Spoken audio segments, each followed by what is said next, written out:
The only problem I have with the SEP is you can only do that 20% of your net income. That's it. So you have to make a lot of money to maximize that $53,000. You got to make over $250,000 to maximize that. Whereas with this, you get that 18, or in some cases 24, if you're over 50, plus your net 20%. So you can get there faster with less money. Does that make sense? Mm-hmm. That's the only problem I have with the SEP. Well, that was exactly what I was wondering. Other than that, You know, that's that really was- the difference, because this plan is just you, there's hardly any, there's really no cost to set it up. You're paying for the investments, same with the SEP. You want to invest in one of these 401ks for, and you didn't do it by December of last year. Is there a grace period into January or February? You're trying to take it for for last year. Really, December 31st was the cutoff. Was the And I had a cutoff. lot of people doing that, and Because I know with SEPs, you can go a little bit further. unfortunately, it's not like that. Okay. December You have to set it up this year for after 6. for next year. So, it's a good question. Good question for January, or for February first. That was a good question for December. Yeah. But like I said, guys, I've got probably 30% of the business I do is with realtors, and I'm gonna give y'all some advice.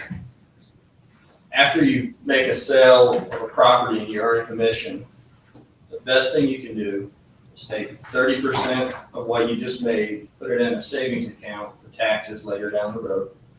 Take 10% of what you just made, put it in a product like this. And two reasons why. You're not gonna ever have tax problems at the end of the year. And in 5-10 years, you're gonna have a lot of money stashed away, and you won't save taxes. So that's kind of the best advice I can give you. That's as simple as I can make it. That's pretty distilled. So any other questions? That's pretty much my dog and pony show. That's good, that's great. Thank you. I've got some kits right here if anyone is interested in wants to know kit. And you'll come back and talk to anyone too, you know, if you want more private time. It's happy to come back and visit with anyone, so.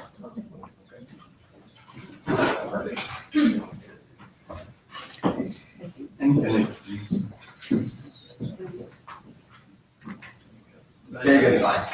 Okay, picking up from yesterday, last week also, I just want to make clear about homestead exemptions again. We kind of talked a little bit about homestead exemption, but we didn't really talk about filing for the homestead exemption. So we just want to make sure that you're advising your clients who bought a house in 2015, who owned it January 1 of 2016, that now's the time for them to go and file for their homestead exemption.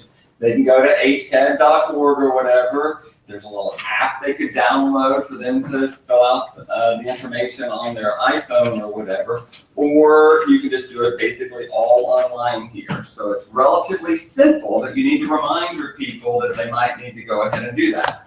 Now, when we had closings just this month or whatever, I mean, I think you have to think the same thing. You close a house February 1, you want to tell your client, don't do anything, okay? Don't do anything. Because if they file the paperwork saying, I bought a house February 1, automatically, the people over here at the Harris County Appraisal District are really smart, and they're going to say, you didn't qualify for 2016, so we're going to make sure that we remove whatever homestead exemption is there. Theoretically, if you did nothing, there's a fighting chance that if the home had homestead exemption in 2015, that the people over here at the Golden Tower at HCAD wouldn't do anything if you just don't tell them anything. You just wait and change your name in July or August or whatever, and then file for your homestead exemption in 2017 because you qualify. Then you wouldn't qualify in 2016 if you didn't own it January 1. So you need to make sure that you advise your clients who purchased a home in 2015 to make sure that their driver's license matches their homestead. When it doesn't, HCAD is very smart. So my clients, my male client on Albans changed his driver's license to his office address. Immediately, HCAD picked up on that and removed his homestead exemption. He didn't figure it out until after he got his tax bill or whatever.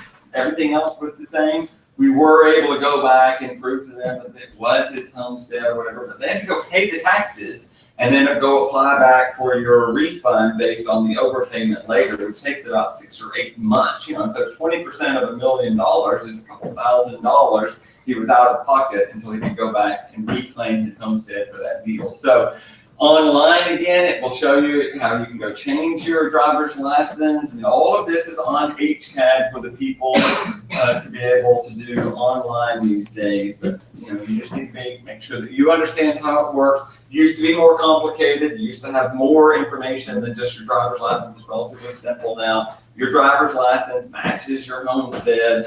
You've owned it, before January 1 of that year, or on January 1, then you qualify for the homestead exemption, provided you don't have another homestead someplace else in our lovely state. So just want to make sure that you were knowledgeable. You want to send out a little blurb or information to your clients, reminder, fill out your homestead exemption before April 30th. You have until April 30th to fill out the information.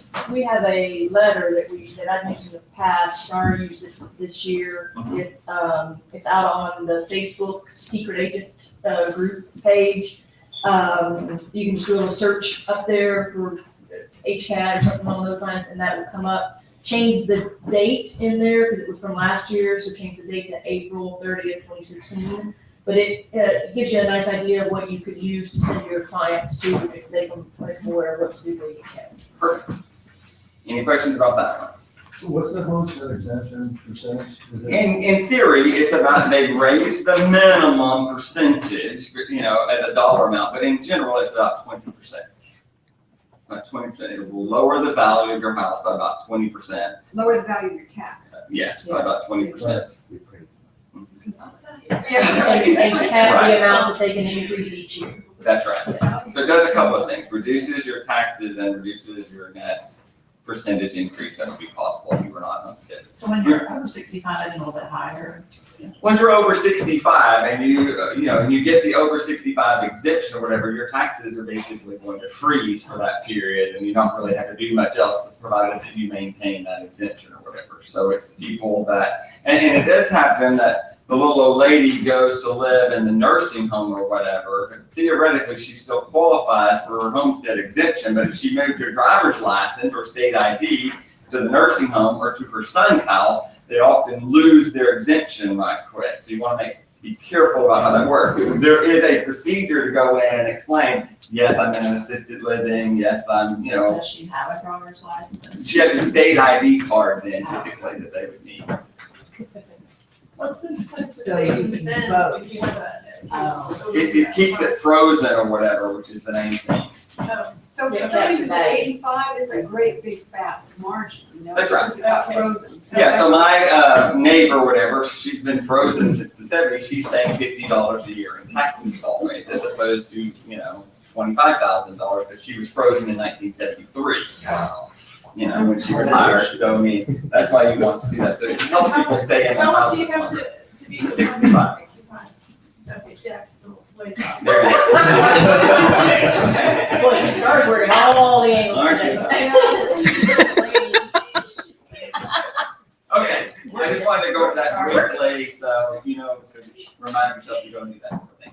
Okay, we have emailed you some information already, but I want to talk about this economic vitality study. We've been talking about this in a lot of ways for the last couple of years. I'm a high proponent of the near north side and the east side and the things of that nature.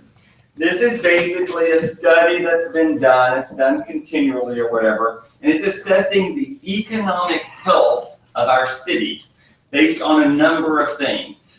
Property values increasing or decreasing, but it's very extensive amount of knowledge, from obesity rates to number of people who have their water shut off, to 311 calls, to any number of information, and it's assessing the strengths and weaknesses of the city as a whole or whatever. So did we email the entire thing to everyone or just the highlights? Just highlighted pages? No, we haven't sent it to anybody yet. We just sent it to the people who aren't here today. Okay, we're gonna send it to everyone so that you have this deal. You can do with it as you want. I just wanted to go over some key components of this thing, and then we're going to send it to you. The City of Houston Housing and Community Development uses this information in conjunction with HUD and some federal government programs in order to do needs assessment for the city or whatever. And there's a lot of information into this packet that we sent you. I'm not going to harp over all of it, but this is just assessing price values. So if you glanced here, this one's not the most important one, but I mean, you can see where the wealth of the city, the more expensive houses would be here into this section, you know. And remember, the city of Westview, the city of Bel Air, the villages are not in the city of Houston, so that's why they're not identified. But we know those areas to be high net worth situations. Also, of course, you see where the parks are there. But it's talking about home values, medium price values of the city. And you can see the weakness of the city is clearly throughout this whole presentation is going to be to the north. Going to be a little bit of this section up here. And then the east side as we come down to the south side through the Sunnyside area towards Hobby. Okay? Now, of course, the city recognizes this scenario. And so if you're Joe Turner and you're the parks director, and if you're going to go increase the amount of green space in the city of Houston, would it make sense to go and buy a lot for 5,000 square feet at Lower Westheimer for $500,000 to $600,000 is what a 5,000 square foot lot costs on Lower Westheimer right here in order for you to go create some green space in Lower Westheimer? Or would you pop right over here and buy a lot for $60,000 where you might buy 6 lots, you know, for $300,000 and create an acre of space that would be better utilized for a larger number of people? So there's this movement for the city to acquire this land and opportunity over this next decade into this section, both for park, if you're in the public health arena and we're going to deal with childhood obesity or diabetes or HIV prevention or teen pregnancy. You think it would probably be more cost effective to come over here where there's a higher propensity for teen pregnancy and obesity and diabetes? So this is where you would come and create the opportunities for public health into this section here. So these are kind of guidelines. Not that the city is going to ignore the other area, I want to be clear, but it's cost effective to go here. If you're in the city services business, you're going to provide water and sewer and public safety and firemen and police. And, you know, I've done this demonstration before. If I go 7 miles right here and I tell you the value of this dirt lingers somewhere between $60 and $80 a foot. The value of this dirt lingers somewhere between $90 and $110 a foot. The value of this dirt somewhere between $100 and $120 a foot. Okay? 7 miles. Right here. If I take the same little deal and I go right here on HCAD, okay, it's $2 a foot for property in this little section right here, okay? Maybe it goes to $4 here, and maybe it's 10 to 20 and over here. But if I'm the city of Houston, I want to double my revenue, okay? Property taxes is how we generate revenue. And I go from $2 to $4, the city of Houston doubled its income, right? And double my income. How many more policemen and firemen and waterway and parks can I do? If I take the $2 land and make it 4, and I take the 10 and I make it 20, I can't make the 100 into 200. I can't do it. I mean, it's next to impossible as a city planner. But it is cost effective for the city to go over here, purchase an acre, create a park, do the park adjacent to the Spark Park near the school, make the neighborhood safer by the elementary school where there's a sense of identity going on, and create an art and cultural plan that causes people to want to stay in that neighborhood or reinvest in that neighborhood. It's a cost-effective tool for the city to raise its revenue. And so as opposed to raising taxes for everyone, let's raise the value of the property in the low-performing areas. So you're going to see this whole movement to try and do this. A push in education, a push in public health, a push in public safety, a push in parks and green space, through the mayor's office, an initiative to try and get economic equity inside the 610 loop, where this side looks more like this side. Seems like if I was a public planner, it's a pretty good plan of action that's cost effective. Probably Ed Wolf and Gerald Hines and Marby Finger are going to see to this section just fine. I don't need to worry so much about the Galleria or Uptown Park or the area around Memorial Park. Probably need to spend a little more time and effort over here into the east side. Okay? I think you're going to see some movement into this direction over here. Not that we're going to not pay attention to these others, didn't want to say that, but just you look at this great opportunity of what's going on. And we got to recognize, so between the Port of Houston and the petrochemical plants over here, we mentioned this yesterday, the highest percentage of property value increase in the last year has been on the east side. This is where the jobs currently are. Not having as many jobs as a percentage coming to this side, you're having more jobs coming to this side for working class families. Go to the home ownership one or one of these other ones. Why is space is white? They're on cities. It's on cities, so it's not in the city of Houston. Right, so you have to take, Yeah, you have to that take. would be purple. Yeah, so we talked about this fact last week also about home ownership. So you see, where do people own their homes? They own, and the more you get purple here, the more that you own versus that you become renters. So we talked about 54% of the city is a renter anyway. Okay, here's our client base. Here's your future income or whatever. So this is where the largest percentage of current home ownership is. And these other areas are showing us where there's a weaker propensity of home ownership. Okay, let's keep going to another one.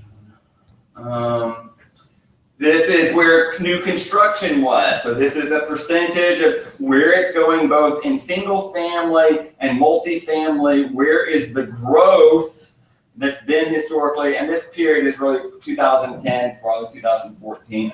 This is 2010 to 2012 or whatever. So I mean, the bulk of permitting has been in these little corridors over here, although you see there was a large section over here on this east side where we saw this great townhouse kind of growth tied to BBVA Compass Stadium in this little section here. Ample opportunity though. All of these other areas have been underperforming and should probably see greater opportunity over the next 4 or 5 years.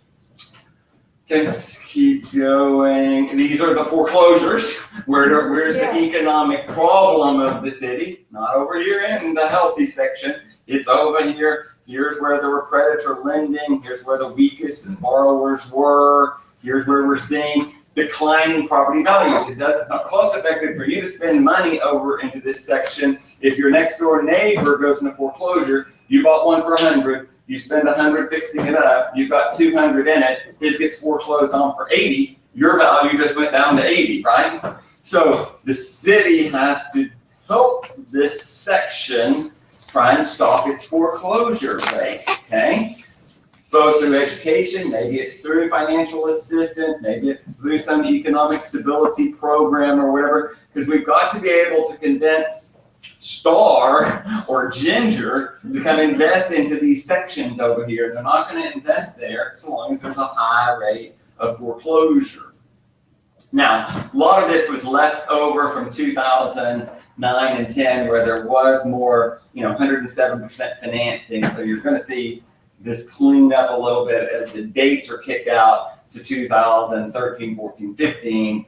You didn't have the same number of funds. The foreclosures happened, and there's fewer opportunities for these foreclosures as the dates kick on out a little further. But it's just kind of interesting to see where they were. When we talk about people, I want the bargain in the Heights or in Montrose or something, we didn't have a foreclosure problem in those sections anyway to begin with. The problem was over here. Okay, let's go to another one. That's really all we had. We didn't have just the one with the more blue on it on page. So they do this every 2 years? They do it. What's The the one with same? economic health. Try and go back to this one then. Sure. They're trying to update it even more and more and more and more. So this map We're really using a lot at the city, okay? So you can kind of see, here's the Spring Branch area, here's Independence Heights, here's Acres Home, all this near North Side section here. We've been talking about North Side Village from right above U of H downtown, inside the 610 loop. Here's this section outside 610. Here's all this section here. What is that? Acres Home is, what's the cross street off of that to get off of? Mansfield Road and Chippewa, Western Yeah. area. Oh, okay. What is that a short of? this is the economic health of the city, okay? It's just basically talking about economic, where the city is strong and where the city is weak as residents. And like I say, this is kind of a mixture of a lot of things. It's talking about, like I said, 311 calls, delinquent bills with the water bill, the foreclosures. This is kind of the summary page. Number of home ownership, all these sort of things. It's talking about it's classifying them in a lot of different ways. Back to my map. So, housing and so the TERSs. When the majority, not the majority, a number of the TERSs when they were formed are the increase of property value. So if I take the Uptown Management District, here is 610 and 59, and so here's this section right here.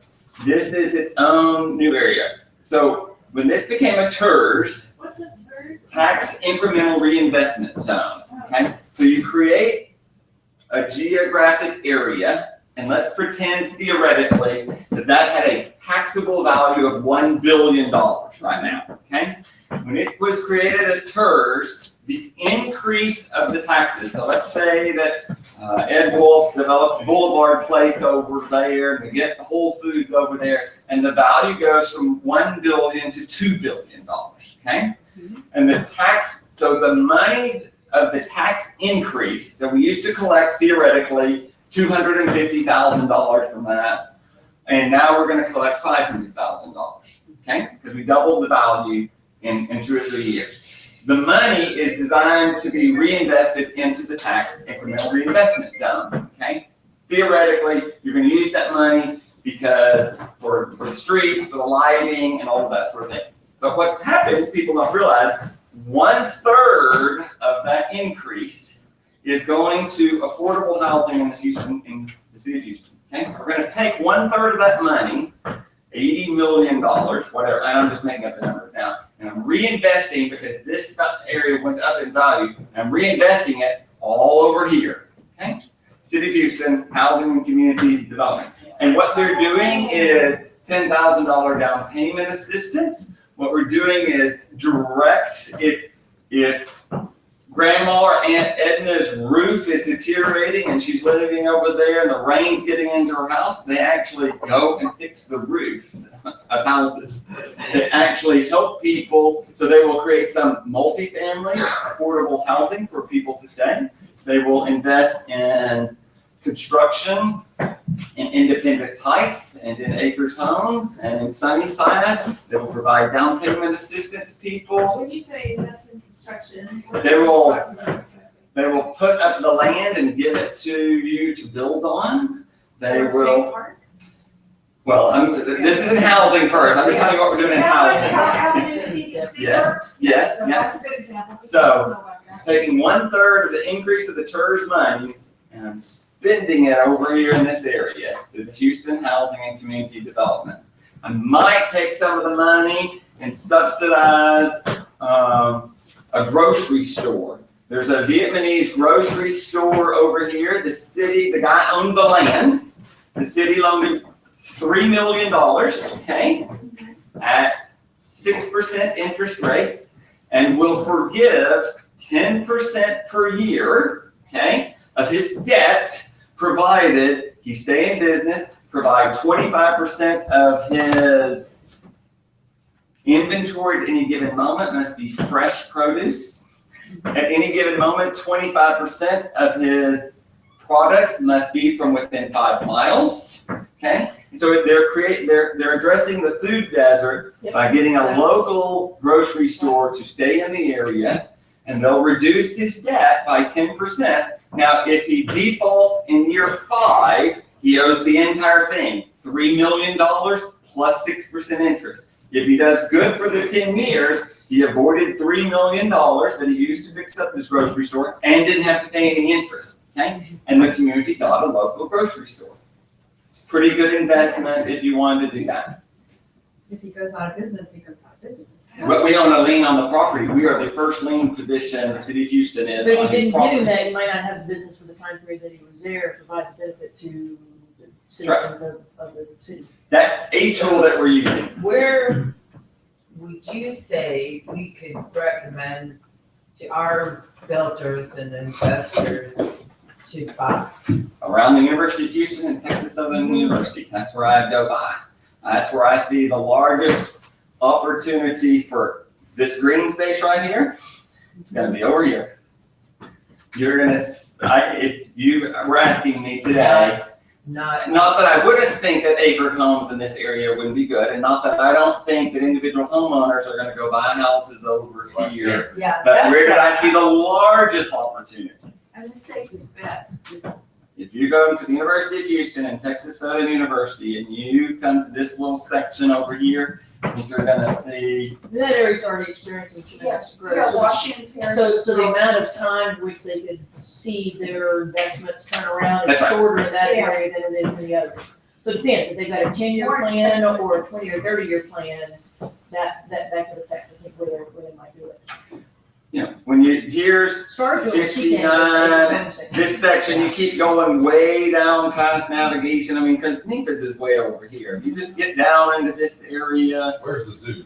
the zoo is over here, Right there, yeah. the zoo's right here. all that is already. It's already purple. Sunny side of this section, you know, if you're over here, here's 610, you know, right here, but I mean, Well, the med center's already spilling over to it again too. that's right. Right. This little section, I think is poised for some great What redevelopment. does he do? And, Well, I mean, it is in this section right here, it's all this section right here. yeah, It's already getting a fair amount of, you know, Little investment. purple. I just think this section is probably gonna get some new emphasis. Not that I don't think these sections are up here, but I just, the more I, in the meetings. Also that TSU area has a more interesting housing stock there, so if people wanna just have a buy and hold, there's more to, you know. There's built-in tenants from the university, there's adjunct professors, there's visiting, I mean, there's a good rental pool going on Better over there. buildings too. The art world is more thriving here, there's this sense of identity, they already have a lot of tours going on that I see happening. Opportunity right there. No, there was, is there a way that a community can get together and, somehow apply for this reinvestment Well, program in their area? Like, sure they can. You gotta remember the city's divided into 11 geographic areas tied to the city council members. So most funding, when you have to go get a program, has to have equitable distribution between the 11 council districts, okay? So CIP funding, which are capital improvement projects, tend to go through the council member, okay? So so then we have 88 super neighborhoods that are distributed between the 11 city council districts. So you have a super neighborhood that's built up of the civic association. The problem with the super neighborhood issue is that it doesn't clearly address all the renters that are not homeowners in a geographic area. So they are allowed to participate, but a lot of the apartment complexes are not going to the super neighborhood meetings or whatever. And I get that. And I don't know how you're gonna get more participation. And what about the builders in those areas that are building, for instance, in Acres Homes, there's several builders there right now who are building homes. And would probably like to band together and get neighbors. Sure. Easiest way is through this council member. I'm just telling you, when you get through the red tape of the city, the way I'm, Who's the council, how would you find out the council member? Kathleen will tell you who it is. I Boykins or Davis, It's or, Boykins. I don't know. You'll look it up. You look But it's, I mean, to get through the bureaucracy of the city, the money flows through the council districts. The street programs are through the council districts, the arts program is through the council districts, they distribute through the council. That's how they get it passed over there. So that's the easiest We way. can probably pull up a map. It's Boykins. Yeah, it's, Now, so I just want, so I think seeing the economic vitality of the city, I think it's interesting. I don't know if you think it's interesting. Absolutely. Yeah, that's We're fascinated. Yeah, we're gonna try and get a more updated map. There should be some new versions of this coming and online. if you're interested, the CIP meetings for each district are coming up. They always start about March. Yeah, the budget cycle really is July 1, and so we have they to adopt the new begin- budget here soon, Yeah, so. before that, they all get together and have a CIP meeting in their district to see what the residents want. So if you're interested in a particular area, you need to go to the Acres Homes CIP or Yeah. District I just D need to find out how CIP to meeting. find out about that and how to. I- Cityofhouston.net or whatever, we'll send you an email every time. Yeah, there's if you, Citizens.net, whatever it is. yes, there's There's some influence citizens that we can now. make now. Yeah. for this next Yes, budget. that's right. Okay, sure, now's the time. Yeah, now or next one. Jim? Just a little bit of a curveball. The city is starting to implement this program that they're replacing all the street lights in all the neighborhoods. For the LED lights. For the LED lights. Yes, we are. Because in 2 years, a new LED light pays for itself. Right. The third year, it just reduces energy consumption. Yes. And so is there a way do you talk to John Whitmire about saying, can we have these lights done, or is? Well, he's a state senator. He cares more about the prison system than he does about this light. So Right. what is it that you want me to tell him about? Because yeah, we've already signed the agreement. We got a grant. Under We sent what? it point. I mean, it's, We Just have- requesting, can we have these 3 lights replaced, or? they have a needs assessment of what order they're They gonna go in have a already. plan. Every light will be replaced. Yes. And then we have this tree. Jim wants to bump his lights up. Wait your turn. Wait your turn, Jim. Wait your turn. No, The this- LED lights A are tree so that much more basically flattering. encapsulates the light pole. Can we call someone to say, can y'all do a little tree trimming on this? Yes, you just dial 311. Okay, You dial 311, you'll get a number, and then they'll be able to track it and let you know what's happening. okay, It is the mechanism by which the city tracks things. right. So you need to. great. You really are. Yeah, or put the app on this. Because it's this information, I mean, this map is calculating 311 calls, who calls in a water leak, who calls in things. I mean, they're using 311 technology to see the need. That's how they do the potholes. I mean, you can't fix a pothole. They have 5 guys driving 670 square miles just looking for a pothole. How many miles can they really make? Is it just 5 guys? It's just 5 guys that are driving the city, yes. Now, if you dial 311 and we hear about a bunch of deals, then they'll send the people there within 24 hours now at 96% approval. But yeah, if we don't know about it, they can't fix it, I mean, because they're not likely to find it, so. Okay, yes, okay. Okay, and we were talking about, since if we're talking heights in particular, Okay. area here, and the fact that we've increased, the values have increased so substantially, and so the tax amount has increased.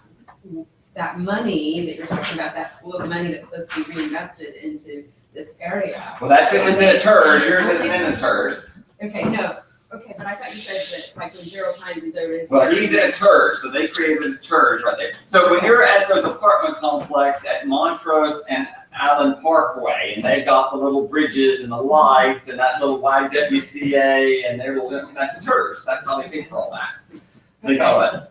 So we extended the TERS through the waterway here where the bayou is to clean up the bayou and create hopefully this dog park, which will be basically at Waverly and 5th, 6th right over there. It's tied to drainage, but you're gonna see a ton of green space tied to the bayou when you're on I-10, looking between Heights and what would become Shepherd and TC Chester. That money will all be funded by the TERS number 5. So where are curbs and gutters in our? Well, there are just as many people in our world that do not want curbs and gutters, but that increases actually the flooding within the city. The more concrete you have, the more flooding you have versus a culvert, which is green and which water goes down. When there's a curb and gutter, it gets into the storm and sewer drainage system and causes a backup. So there's plenty of people that do not want curbs and gutters. Be surprised. I used to think everyone loves the curbs and gutters. The overall percentage of people that live in this zip code do not want another curb and gutter. If you had a meeting, when they did Columbia, which we got 20 years ago, and you look at the number of people that protested, it was over 350 people that protested the curbs and gutters. They think it takes away from the bird and the butterfly and the natural drainage and the grass. They don't want another curb and gutter in the Heights. Okay? That was 20 years ago. When they applied for it, but when they actually did it 3 years ago is when the protest came back again. Yeah, we'll drive down Columbia and see how many streets don't have sidewalks. If they couldn't get to 75%, then they couldn't get there anymore. So there is currently no new plan for curbs and gutters in the Heights because the overwhelming majority of the people, I'm not one of them, I'm just telling you the facts. Overwhelming majority of people, you could not get to 75% on a block that said they wanted a curb and gutter. Okay? Flooding ideas, food addresses were the highest point in the city, so. They just see you got a gully and water comes down and it goes straight down. When you've got a bunch of concrete, you got less trees and less grass, and the water's got to go into that storm sewer system. So the people, now, you're going to get curbs and gutters because you're going to get it tied to rebuild Houston and the overall drainage plan that they're implementing, but there's no plan for curbs and gutters anytime soon of anything new here in this section. You know, I don't know if this has come up with your meetings yet, but because of the Fifth Flint, Michigan problem. Yeah. They have abandoned those water pipes. I know, but I think it has shown a light on everywhere that has old pipes. Well, we have old pipes up the whole city. That's what I. Now, ours have been continually in use. The problem with Flint is they discontinued the use, and then they went back to use them, and that when you take your pipe, you don't use it for 10 years, then you should go back to use it, it oxidized and all the lead But so. kicked in quicker.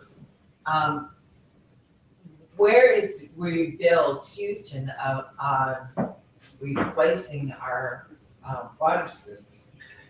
They did a needs assessment, so they're going to start with the worst first, okay? So they're going back, and yes, I think they're gonna go see more of these sections that were built in the 30s and 40s that have not been replaced, because you gotta remember, Montrose and Westview and River Oaks have all been replaced in the 70s, 80s, and 90s. But nothing. These sections haven't been done since the 30s and 40s. And so you're seeing, and it was less disruptive to go fix this now than it is to fix Shepherd. But of course, you're getting Shepherd, so it's not like you don't get any of it, but I think you're gonna see on the worst first plan, more is being done in this area than this area. Immediately. On page you go. These are all good questions. Is there a park big plan near TSU? Yes, there is. Where's that gonna be?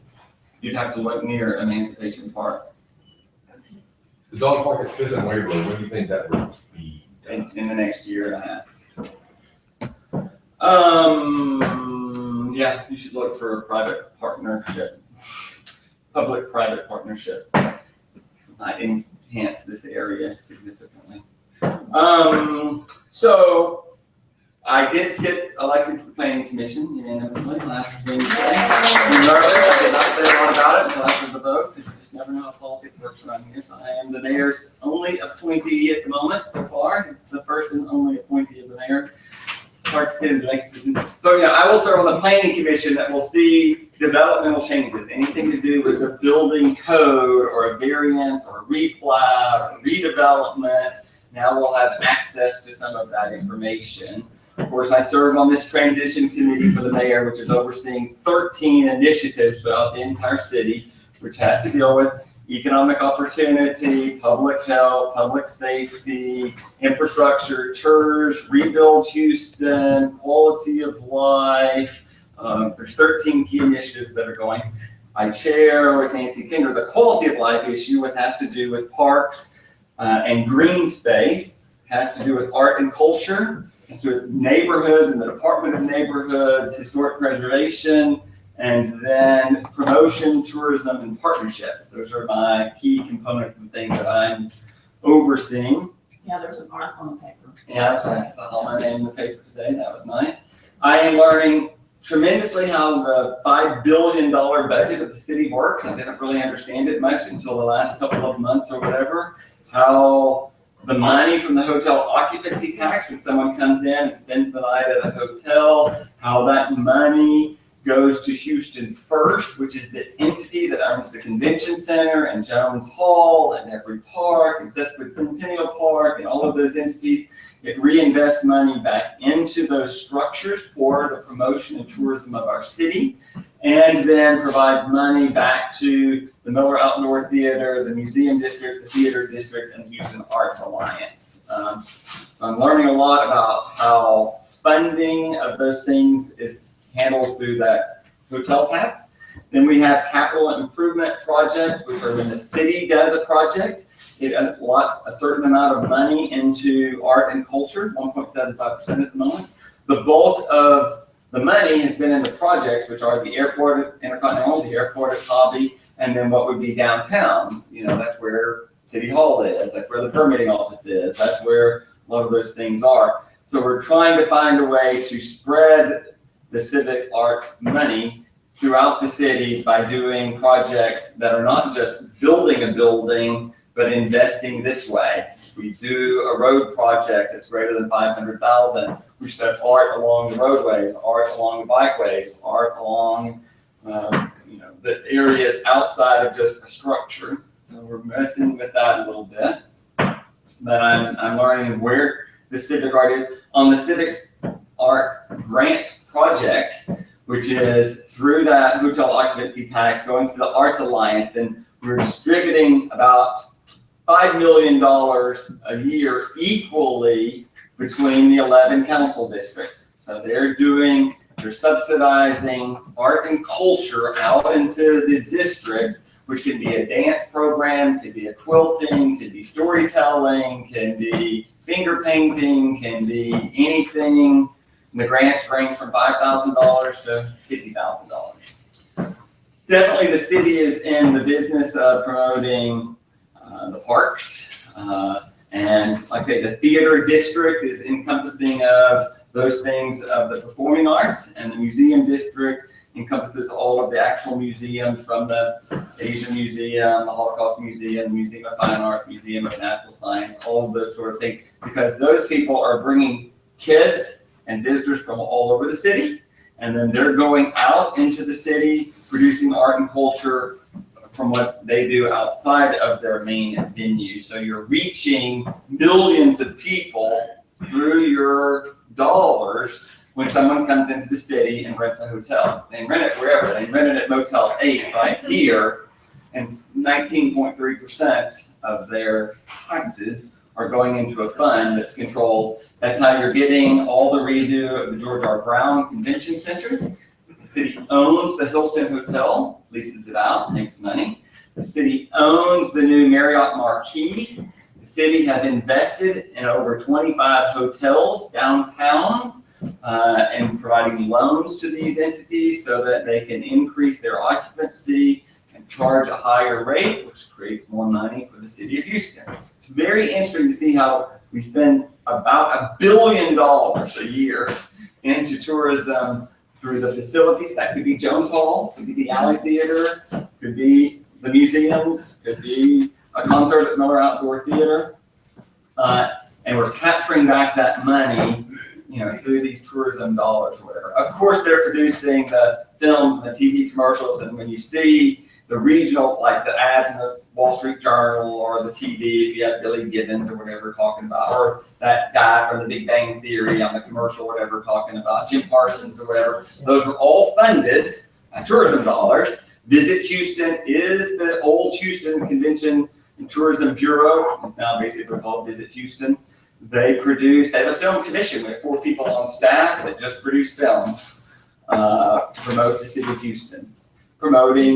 So they want someone to come to the Super Bowl, but they want to come 5 days early and eat in the restaurants. They want to stay 5 days later and go to the museum after the Super Bowl. rolls over on the Sunday. So, but they're promoting in Austin, they're promoting in Dallas, they're promoting in Bryan College Station, they're promoting to the people who come in outside into Huntsville and to LaGrange and to the surrounding area, because those people are more likely to come in for a day.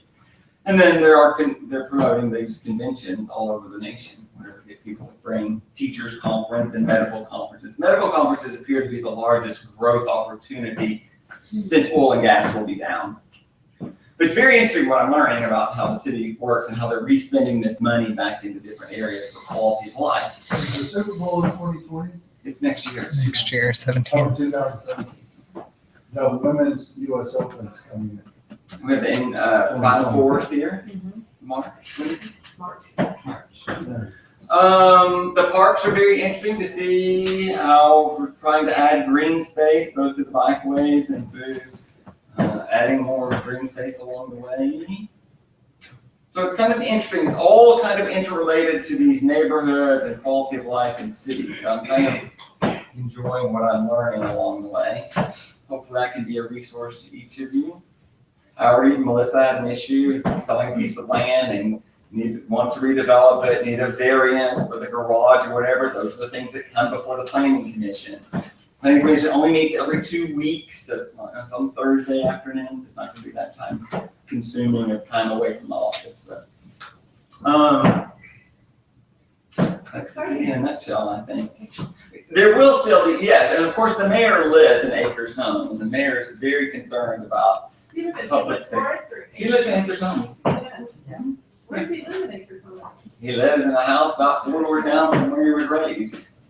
Mine is What street that is? Brick. No. Starles is talking. Just set up your, I mean, I know over there. If you see a white Something next door to the mayor. At lunch, I'm going to, the Great Eastern Partnership has the county judge Ed Emmett talking about the state of the county. We are a city that gets screwed by the county, and make sure I edit my comments in case I ever run for office. I'm not running. But the way that county works, okay, it's divided into these 4 precincts basically, and they spend no money virtually on public safety or parks or anything inside the incorporated area of the city of Houston. So the county right here, we pay county taxes just as much as the city taxes, but they don't spend any money on public safety inside the city. They don't spend any money on parks. They're only spending their money on parks outside the area of the city of Houston. It's not fundamentally fair for me to pay all these county taxes and they don't work on my road and they don't provide me any green space and I'm not getting my fair share of money from the county. It just kind of always has been that way. The mayor has gone out to each of the 4 county commissioners and with the county judge and said, hey, why can't we work on, they have a road department 4 times larger than the city of Houston, okay? They own their own trucks, their own mechanism to fix a pothole is significantly, it's 4 times greater than the city of Houston. Wow. Why can't we just work with this county commissioner and help them help our roads into the city in each of these areas divided by the 4 county commissioners so that they could help with the roads in this area. They literally do not spend $1 on roads in the city of Houston. That's not right. They literally spend no money on parks inside the city of Houston. They expect the city of Houston to maintain these parks or whatever. But we want them to spend their fair amount of money on swimming pools and parks and roads if we could work collaboratively. Can you make that change? Well, it's a cultural change to get, I mean, why would they want to pull some resources from here to come over here, except they have some ethical responsibility if these guys are paying their fair share of taxes that we're not getting our fair share of the return. The people in the city of Houston are the ones that should be bitching that we're not getting our fair share of our county tax dollars to reinforce what it is that we The want. interesting thing is you never hear about those commissioners. You hear about the city council people, but Yeah. They only really work outside the city. identify They were their. toll road. Yeah, that's why they invest over here. You know, they invest in these grand parkways because they take the value of their dirt from $1 and they go to $10 and they make more money and then they can go and it has created, if we can reduce some of our traffic by having people live out in these areas and they don't come inside the loop, then, it can be a benefit. But we need people who want to stay inside the loop. We need our fair share of our tax dollars. So, But they live there and they. yeah, guys driving in from here and using this road and then driving back out is not paying any city taxes over here. But we have to provide for his public safety. we And provide for we're his not transportation. getting the county taxes. Right. We pay. So it's a huge. we had a meeting last year where you were talking about the city was gonna work in collaboration with the county to build better streets and roads around U of H so that they can make that create more density in housing. Is that still happening? Absolutely. Oh, The mayor was at U of H last night. When do they need to decide the TERS money, where it's going to go? When does that mean? Well, the TERS meet, some of them meet monthly or whatever. They have different times that they meet or whatever. There's about 20 different TERS going on, and we're in the process of adding members to those TERS boards as we speak, so that we can get greater transparency. There's a subcommittee on TERS looking at TERS. The tourists have done a terrible job of explaining it though, because. They've done a terrible job. They say, why do we need more money invested in the Galleria area? That's already the richest area, until just right this morning, I didn't know that money was going east. And the money from that TERS here will fund this section of redevelopment down Memorial and Memorial Park. The money will come from this TERS. It will reinvest almost $100 million into this little corridor over the next decade. But yeah, they've done a horrible job. How are they gonna The part invest that it? they're doing on Allen Parkway, well, It will reroute, the Allen Parkway money came from a different TERS that it's from them, so it's designed to be a public seen way, so they're going to slow down the traffic, we're going to increase the number of cars that you can park, we have a park diagonal, whatever. The speed limit will be lowered, you should speed out of the city through Memorial, and you should slow down on Allen Parkway. That was a different funding source for that. What was the question? How are they going to? But yes, they're going to Memorial will actually move in this section as it comes through the park. Memorial will move. When you're thinking the street itself will move, there will be bridges over it. You're going to see more activity into this section of the park versus just where the running track is here now. See more money to Arboretum. Are you being a perfect gentleman down there representing us well? I am not doing a fine job. I pissed off a few of the city people, but that's okay. It's all right. It's not racist, it's not, it's not a few people, you're not doing it. That's right. I had multiple principal's office once, but it's okay. What else you want to know about? Can you touch on historic districts briefly? I can touch on historic districts. The new ordinance has gone into play, and some new members on the historic commission are in play. There are 4 openings up, whose terms come up March 1. And you'll see a power play to see which side can win on changing of the guard of some of those people. I don't think there's, at the mayor's conference, press conference last Wednesday, he's talking about the transition team and what we're doing, which was in the paper again today. And a lot of the changes are not going to come into play until the 250 people who are working on these issues make the reports back to the mayor. He recognizes and commented that the areas that are the most dysfunctional appear to be planning, of which historic districts fall under, public works, of which permitting falls under, the Department of Neighborhood, which is discombobulated over there. They don't really know what they're doing. And you're going to see a reorganization of those areas. I don't know that you're going to see any reorganization, this month. It may take it a little while. It's not the highest priority, but you're going to see some changes at planning and public works. There's not only, in addition to the transition teams one is focusing on public works, there's a special task force dealing with that issue that will survive beyond the transition team. So a lot of that stuff starts at the top. We just maybe need to look at maybe some new leadership, see how that works. So the 4 places on the historic commission that are gonna be up, are those assigned to specifically, like, we need an architect? we There need is a one, there's a realtor, commercial we need spot, there aren't, but most of them are neighborhoods. So theoretically, any person, If you have some people that live in a historic district that are architects or commercial people or remodelers, or not just a homeowner, I would love to visit with some of those people before long.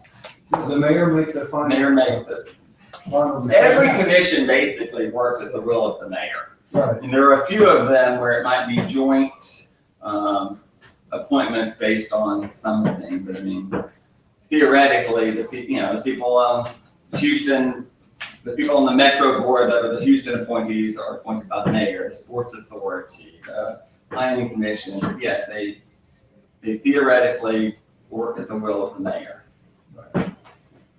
There are lists that we are working on hundreds of people and hundreds of positions for him to fill. I serve on that subcommittee. But yeah, I mean, I don't think there's any new movement for new historic districts. I think we're reading our way through how some of the changes were. The problem in the Heights area, of course, is the lack of design guidelines. So go to those design guideline meetings that are held every month. When's the next one?